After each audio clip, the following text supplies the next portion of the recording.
ආයිබෝවන් දුවේ පුතේ JW Dance Academy YouTube channel එක හරහා ඔබ වෙත මේ අද ගෙන එන්නේ 6 ශ්‍රේණියේ නර්තන විෂයට අදාළ ප්‍රායෝගික කොටස් ඔබ වෙත ගෙන ඒම. දුවේ පුතේ ඔබට මුලින්ම 6 ශ්‍රේණියට අදාළව ඉගෙන ගැනීමට තිබෙනවා නර්තනයේ මූලිකම ඉරියව් පිළිබඳව අප මුලින්ම නර්තනයට ප්‍රථමව ඒ කියන්නේ නර්තනය හැදෑරීමට පැමිණෙන ආධුනිකයෙකු මුලින්ම නමස්කාරය ඉගෙන ගත යුතුයි. දුවේ පුතේ මේ නමස්කාරය කියලා කියන්නේ අවසර ලබා ගැනීමක්. එහෙම නැත්නම් ආචාර කිරීමක්. මෙහිදී මේ නමස්කාරය සිදු කිරීමේ විවිධ අරමුණු තියෙනවා. ඒවා තමයි නර්තනයට ප්‍රථමව ශරීරය සංසුන් කර ගැනීම, ඒ වගේම ගුරුවරුන්ගෙන් දෙමාපියන්ගෙන් ඒ වගේම වැඩිහිටියන්ගෙන් අවසර ලබා ගැනීම වගේම බුදුන්ගෙන් දෙවියන්ගෙන් සහ ගුරු දෙමව්පියන්ගෙන් අවසර ගැනීම මෙහිදී සිද්ධ කරනවා. මම ඔබට පියවරෙන් පියවර කියලා දෙන්නම් නමස්කාරය කරන්නේ කොහොමද කියලා. දුවේ පුතේ අප මුලින්ම අපගේ දෑත් ඉනට තබාගෙන අපගේ පාද තබාගත යුත්තේ V හැඩයට. එහිදී මුලින්ම ඇඟිලි තුඩු වලින් සිටගෙන ඔබ මෙන්න මේ ආකාරයට ඉඳගත යුතුයි. ඉන්පසු අත් දෙක මේ විදිහට තබාගෙන මුලින්ම මේ නමස්කාරය සිද්ධ කරන්නේ බුදුන්ගෙන් අවසර ගැනීම. එහිදී සිද්ධ කරන්නේ මෙන්න මේ ආකාරයට. තෙය්‍යත් තෙය්‍යත් තෙය්‍යත් තාම්. ඔබගේ දෑත් තිබිය යුත්තේ මෙන්න මේ ආකාරයට. මීළඟට දෙවියන්ගෙන් අවසර ලබා ගැනීමේදී තෙය්‍යත් තෙය්‍යත් තෙය්‍යත් තාම්. ඔබගේ දෑත් තිබිය යුත්තේ නළල. මීළඟට තෙය්‍යත් තෙය්‍යත් තෙය්‍යත් තාම්. ගුරුවරු සහ දෙමාපියන් නමස්කාරය කරන්න මෙන්න මේ ආකාරයට. මීළඟට නැවත සිට ගන්නවා තෙය්‍යත් තෙය්‍යත් තෙය්‍යත් තාම්. දුවේ පුතේ අන්න ඒ ආකාරයට තමයි අප මුලින්ම නර්තනයට ප්‍රථමව නමස්කාරය සිදු කරන්නේ. අප මෙහිදී දුවේ පුතේ මේ නමස්කාරයේදී යොදා ගන්නා පද කොටස තමයි තෙය්‍යත් තෙය්‍යත් තෙය්‍යත් තාම් කියන පද කොටස තමයි සිව්වරක් කියනු ලබන්නේ. හරි. දුවේ පුතේ මීළඟට මේ නමස්කාරයට අමතරව අපගේ නර්තනය හැදෑරීමට සිටින ඔබ සියලුම ආධුනික ශිල්පියෝ මුලින්ම අපගේ නර්තනයේ මූලික ඉරියව්ව සාදාගත යුතුයි. ඒ තමයි මැන්ඩිය එහෙම නැත්නම් මණ්ඩිය කියලා කියන්නේ. අපි බලමු කොහොමද අපගේ මණ්ඩිය සාදාගන්නේ කියලා. පෙර ආකාරයටම දෑත් ඉනේ තබාගෙන කකුල් මුලින්ම පෙර අවස්ථාව මේ ආකාරය, දෙවන පියවර වන්නේ V ආකාරයට තබා ගැනීම, නැවත මේ ආකාරයටත් කකුල් දෙපසටත් තබා ගනිමින් දණහිස් දෙපසට යනසේ අප පහත් විය යුතුයි. නැවත බලමු. පළමු පියවර මෙය, ඊළඟට දෙවන පියවර, තෙවන පියවර සහ සිව්වන පියවර, පස්වන පියවරේදී මේ ආකාරයට පහත් විය යුතුයි. මේ මැන්ඩියේදී දුවේ පුතේ අපගේ දණහිස් තිබිය යුත්තේ දෙපසට. හරි. ඔබ දැන් නමස්කාරය සහ මැන්ඩිය පිළිබඳව දැනුවත් වුණා. දුවේ පුතේ ඔබ නර්තනය හැදෑරීමට පැමිණීමෙන් පසු ඔබට සරඹ අභ්‍යාස කිරීමට තිබෙනවා. මේ සරඹ දුවේ පුතේ මුලින්ම අපගේ පාද තමයි හුරු කරගත යුත්තේ. මේ පාද හුරු කර ගැනීම සඳහා කරනු ලබන සරඹවලට කියනවා අපි පා සරඹ. එහෙම නැත්නම් දණ්ඩිය මේ සරඹ නමින් හඳුන්වනවා. අතීතයේදී දුවේ පුතේ දණ්ඩි කඳ ආශ්‍රය කරගෙන තමයි මේ සරඹ අභ්‍යාස කළේ.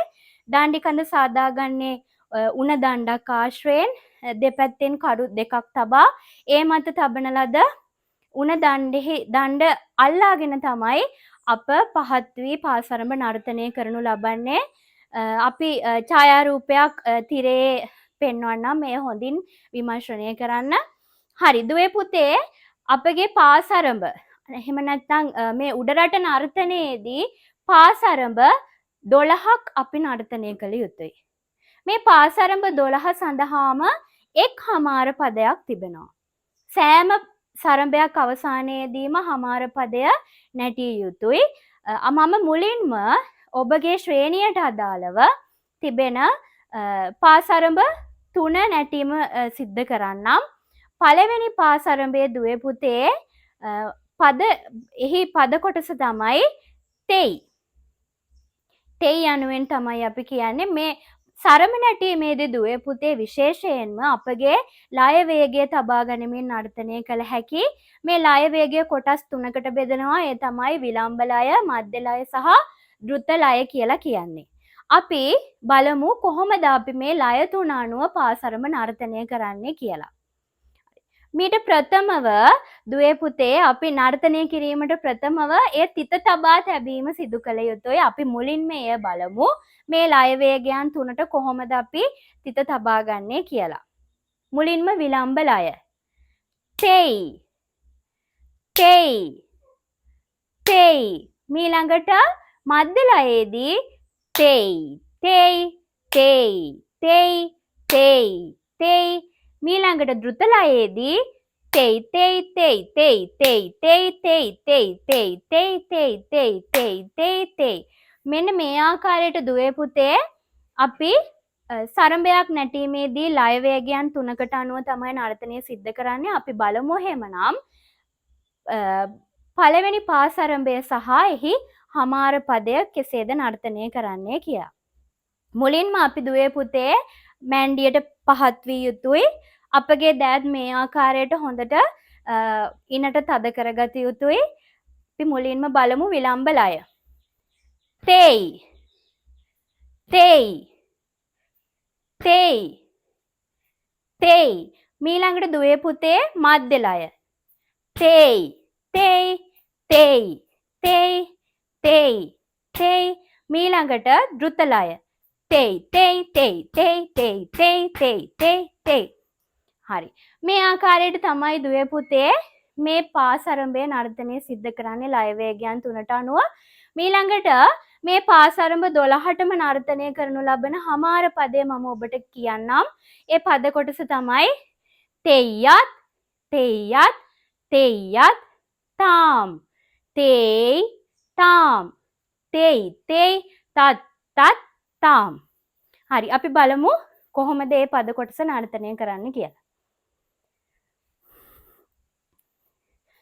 තෙය්යත් තෙය්යත් තෙය්යත් තාම්. තෙයි තාම්. තෙයි තෙයි තත් තත් තාම්. හරි. දුවේ පුතේ ඔබට මේ සරඹය නැවත නැවත පුරුදු පුහුණු කිරීමෙන් එහි සාර්ථකත්වයට පත්විය හැකි. හරි. දුවේ පුතේ අපි ඊළඟට බලමු මේ පාසරඹවල දෙවන අඩිය. එහෙම නැත්නම් දෑඩිය. පුතේ මේ පාසරඹවලට සරඹ නාමයන් 12ක් තියෙනවා. ඒ සරඹ නාමයන් 12ෙදී පළවෙනි සරඹයට කියනවා අඩිය කියලා, 2 දෑඩිය, 3 තුන් අඩිය. මේ ආකාරයට මේ සරඹ 3 තමයි ඔබට නර්තනය කිරීමට තිබෙන්නේ. අපි බලමු දෑඩිය සහ තුන් අඩිය කෙසේද නර්තනය කරන්න කියලා. තෙයි කීට තෙයි තාම්. තෙයි කීට තෙයි තාම්. මම මේ නර්තනය සිද්ධ කරේ විලම්භ ලයට, ඊළඟට මධ්‍ය ලයට. තෙයි කීට තෙයි තාම්. තෙයි කීට තෙයි තාම්. තෙයි කීට තෙයි තාම්. තෙයි කීට තෙයි තාම්. ඊළඟට ද්‍රුත ලය. තෙයි කිට තෙයි තාම්. තෙයි කිට තෙයි තාම්.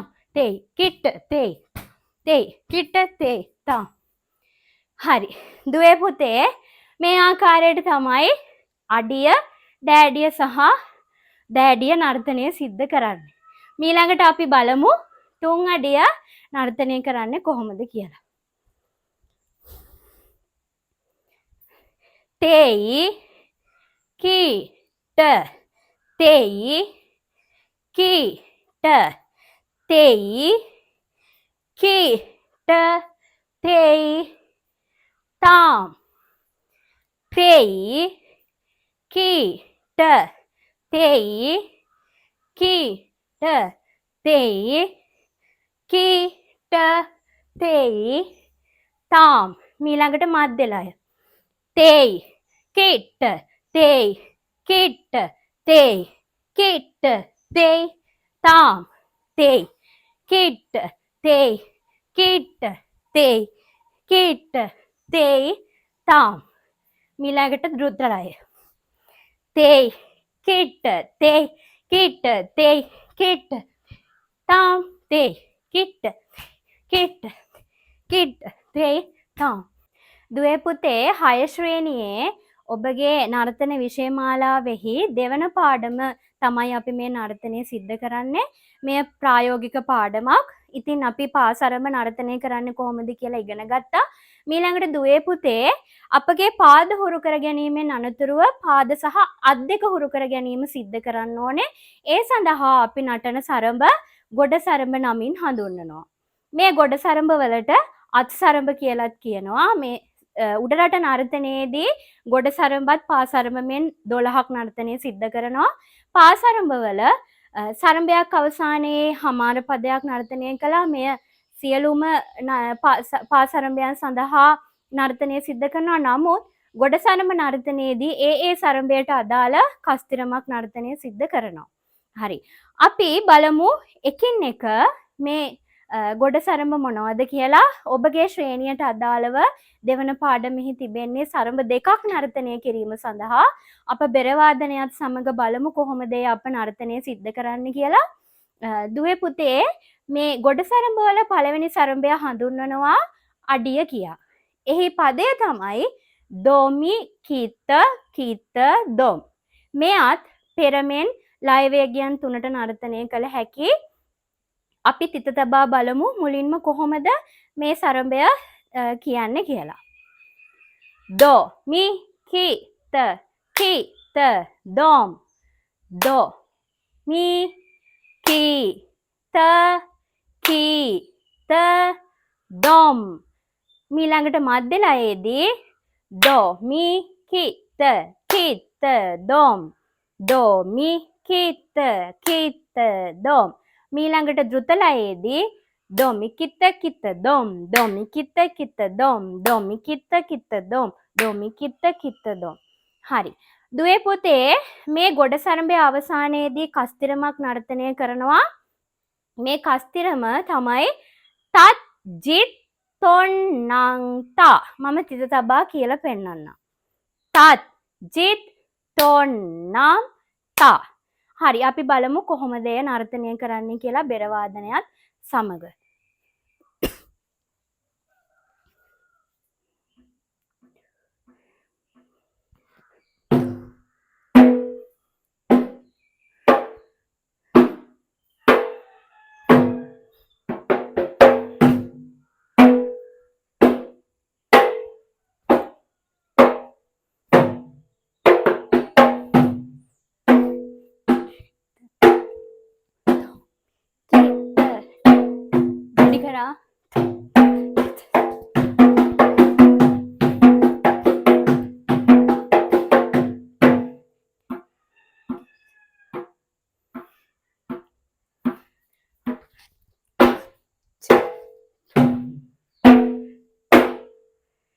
හරි. දුවේ පුතේ අපි ඒ බැලුවේ අඩිය නර්තනය කිරීම පිළිබඳව. මීළඟට ඔබගේ විෂය මාලාවෙහි තිබෙනවා දෑඩියත් නර්තනය කිරීමට. මෙහි බෙර පදය වන්නේ දොමි කිත කිත දොම්. හරි. අපි බලමු ඒ සරඹය සහ කස්තිරම නර්තනය කරන්නේ කොහොමද කියලා.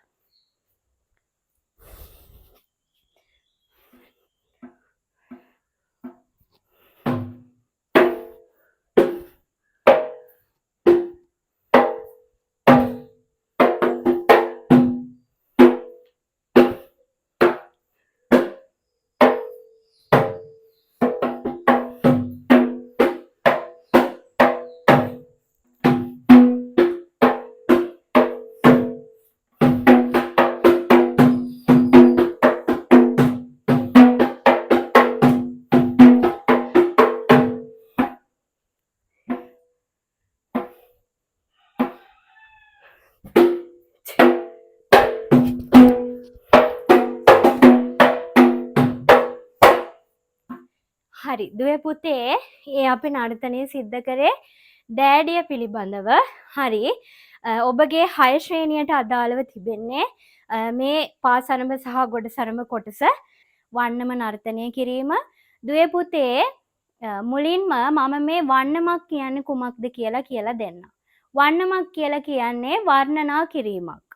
එහෙම නැත්නම් විස්තර කිරීමක්. මෙහිදී යම් පුද්ගලයෙක් එහෙම නැත්නම් සතෙක් දෙයක් පිළිබඳව විස්තර කිරීමක් සිද්ධ කරනවා. ඔබගේ ශ්‍රේණියට අදාළව හනුමා වන්නම තමයි නර්තනය කිරීමට තිබෙන්නේ. මේ හනුමා වන්නමෙන් කියවෙන්නේ වඳුරෙකුගේ හැසිරීම් විලාසය පිළිබඳව. එම විලාසය අලලා තමයි වන්නම නිර්මාණය වෙලා තියෙන්නේ. දුවේ පුතේ වන්නමක් කොටස් 7කින් යුක්ත වෙනවා. මේ උඩරට නර්තන සම්ප්‍රදායේ වන්නම් 18ක් නර්තනය කරනවා. එයින් එක් වන්නමක් තමයි ඔබට මෙහිදී නර්තනය කිරීමට තිබෙන්නේ. දුවේ පුතේ මම කිව්වා මේ වන්නමක කොටස් 7ක් තියෙනවා කියලා. ඒ කොටස් 7ම ඔබ දැන සිටිය යුතුයි. කොටස් 7 තමයි එක තිත, මීළඟට බෙරපදය, තානම, කවිය, කස්තිරම, සීරුමාරුව සහ අඩව්ව කියන කොටස් 7 පිළිබඳව ඔබ දැනුවත් විය යුතුයි. දුවේ පුතේ උඩරට නර්තන සම්ප්‍රදායේ එන වන්නම් වල තමයි මේ විදියට කොටස් 7ක් තිබෙන්නේ. ඒ සම්ප්‍රදායට අනුව එහි කොටස් ප්‍රමාණය වෙනස් වෙනවා. ඉතින් අපි අද බලමු හනුමා වන්නම නර්තනය කිරීම පිළිබඳව. මුලින්ම දුවේ පුතේ මේ වන්නම නර්තනය කිරීමේදී මුලින්ම අත ගැනීම තමයි සිද්ධ කරන්නේ. මීළඟට තානමට තමයි අපි අලංකාර මාත්‍රයක් නර්තනය කරනු ලබන්නේ. අත ගැනීමේදී මුලින්ම තානම ගායනා කරනවා. මීළඟට කවියෙන් කවිය තමයි ගායනා කිරීම සිද්ධ කරන්නේ. දුවේ පුතේ මුලින්ම අපි මෙහි බලමු තිත. හනුමා වන්නමේ තිත තමයි සුළු තනි තිත. මම කියලා පෙන්නන්නම් මෙහි තිතට අදාළව බෙරපදය. කුන්ද ගත්ත ගත්ත දොම්. කුන්ද ගත්ත ගත්ත දොම්. හරි. දුවේ පුතේ මේ බෙරපදයට අදාළව තමයි මේ වන්නම නර්තනය කිරීම සිදු කරන්නේ. අපි බලමු වන්නම කොහොමද නර්තනය කරන්නේ කියලා. මම ඔබට මේ වන්නමේදී අලංකාර මාත්‍රා නර්තනය කරලා පෙන්නනවා. ඔබ පුරුදු පුහුණු විය යුතුයි. අලංකාර මාත්‍රා නර්තනය කිරීමෙන් අනතුරුව කස්තිරම, සීරුමාරුව නර්තනය කරනවා. ඔබට අඩව්ව නර්තනය කිරීමට තිබෙන්නේ මීළඟ අවුරුද්දේදී. ඒ නිසා අපි වන්නම සහ කස්තිරම සීරුමාරුව නර්තනය කරමු. මුල සිට හොඳින් බලා ඔබ පුරුදු පුහුණු වන්න. හරි, අපි බලමු වන්නම කොහොමද නර්තනය කරන්නේ කියලා මුල සිට. මුලින්ම දුවේ පුතේ ඔබ මෑන්ඩියට පහත් විය යුතුයි. මුලින්ම අත ගැනීමේදී මෙන්න මේ ආකාරයට ඔබගේ දකුණු පාදය ඉදිරිපසින් තබාගෙන තමයි අත ගැනීම සිද්ධ කරන්නේ. අපි බලමු නැවත මුල සිට. තානම් දනා තාම් දනා තානම් දන තානම් දනා තානේ නා තේ තානම් දනා තාම් දනා තානම් දන තානම් දනා තානේ නා තානම් දනා තාම් දනා තානම් දන තානම් දනා තානේ නා පාතේ තානම් දනා තාම් දනා තානම් දන තානම් දනා තානේ නා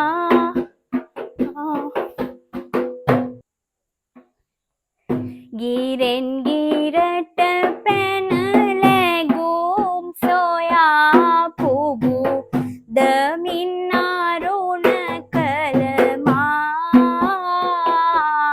ගොර දෙමින් නැවත වට පිටින් බලතිනෙක උසුළු විසුළු පුදු මා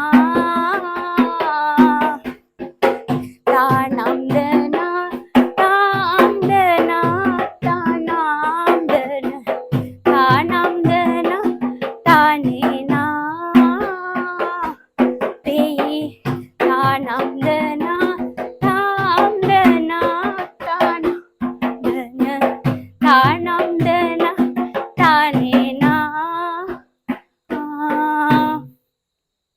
හරි දුවේ පුතේ අපි මීළඟට බලමු හනුමා වර්ණමේ කස්තිරම සහ සීරු මාරුව කෙසේද නර්තනය කරන්නේ කියලා.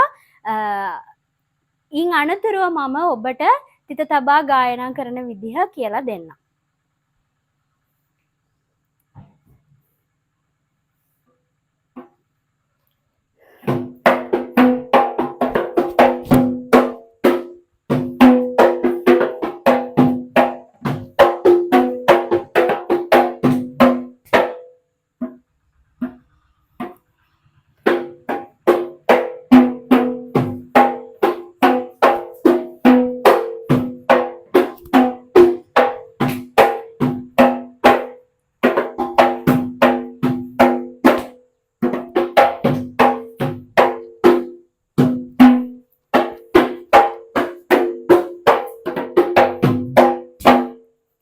හරි දුවේ පුතේ මම ඔබට නර්තනය කරේ කෙටි කස්තිරම.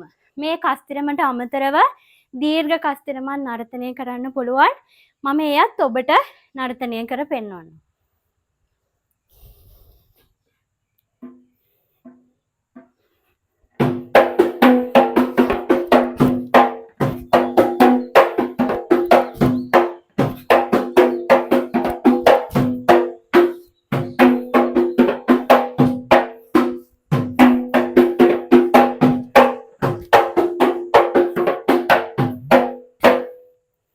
හරි දුවේ පුතේ මම මේ නර්තනය කරේ දීර්ඝ කස්තිරම.